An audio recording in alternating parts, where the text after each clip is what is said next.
So I asked my mom a little while ago what I should do for my senior speech.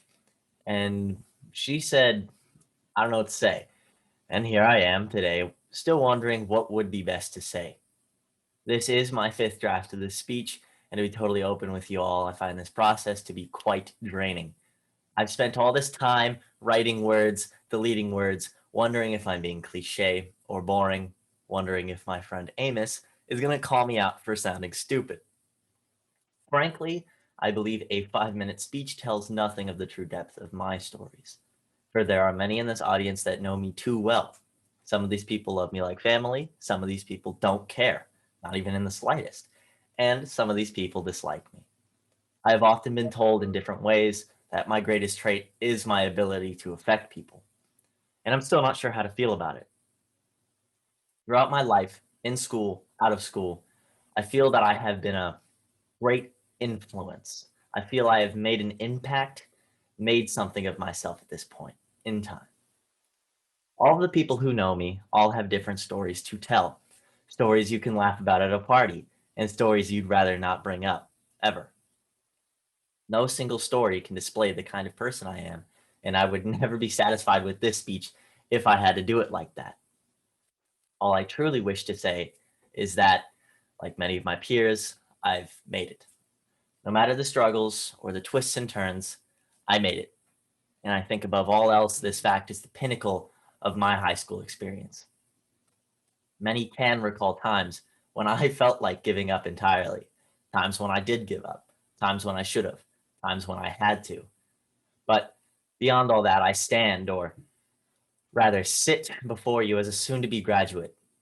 And when I think back to all the years I've spent with my peers, it is truly hard to believe we're actually going to finish the job. And I really wish I could have helped myself look a little further in life when I was younger.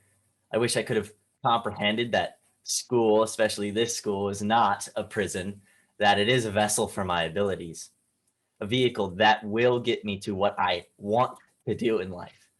Instead, I fought the system year after year, thinking that eventually I'd be satisfied with myself, believing it would all be over and everything would feel weightless. I'd be free. As it turns out, I did mislead myself. There is no greener grass in the field you're standing on. There is no fence to climb. The land is what you make it. There is no freedom from the work, for you live with the work. You coexist. You love the work, it loves you back. That's how it works. And we work hard for things that will inevitably fade from existence. However, I think it is for that exact reason that we have been given a special gift on this planet. When you're given a gift as magnificent as life and consciousness, you have a duty to the wonderful space dust you're made up of to immerse yourself in the life you have. I'm not saying don't worry, be happy as the world is crumbling in on itself, but we must realize that there are supremely difficult things in life. People will face inequality, injustice, cruelties of all sorts, topics I don't wish to delve into. So let's bring it back for a second. You're watching me right now. You're listening to me right now. Or you're in the next room doing the maze on the back of a cereal box. All I can do is appreciate the fact that you've got something to work for, something to do. And I've learned over these 4 tough years that it is better to live honestly and authentically than anything else. I believe you've got to be more than a pair of shoes or a bookworm. And that's what I work towards. So I say challenge your superiors and your peers. Challenge me. I dare you. Most importantly, challenge yourself. Do not regret years spent in mediocrity or disappointment. Thank you. Now to some shout outs. If I didn't mention you, it probably means I'll send you something later, or I've forgotten about you entirely. Perhaps that was a good thing.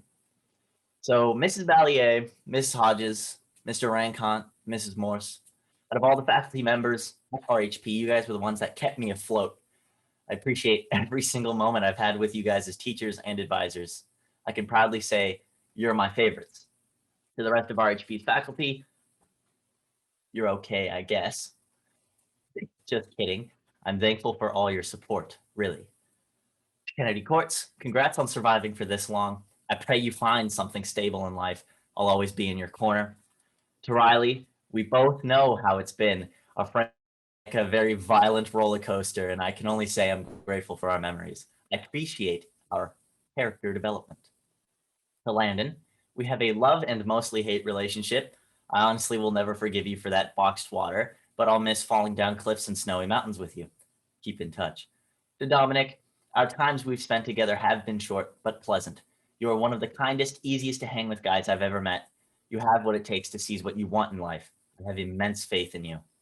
To Kezia, as much as I hate to admit it, you're a big part of the person I am today. We've gone through some extremely rough spots together, but I'm beyond glad we met. I'll just leave you with this shout out because you should know all the things I would say. The sky is not what's up. To Isabel, I realize you're one of the greatest people I've ever met. I also realize you're one of the most meaningful things I'll leave here at RHP. Do not dismiss the great affinity and natural skills for the arts that you have. I expect great things. Good luck.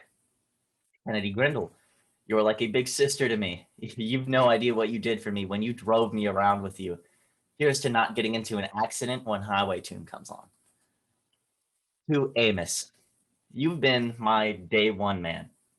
I'll cut the crap for you and only you. You taught me the importance of having integrity and dignity. So no matter what crazy ideas or grand plans you'll have next, I'll always have the utmost respect for you as a human being. I'm proud of you, bro. To Gigi, there are things I would express to you that I cannot put into words very easily. You've impacted my life in a way that cannot be replicated or replaced. You've shown me how powerful the little bits of affection and attention can be. The future holds some crazy things for us, but no matter what, thank you for sticking by me and for creating memories that no one else could. To my parents, you have given me the greatest opportunity in life, the freedom to go for it. And I am forever indebted to your sacrifices. I love you all. Thank you.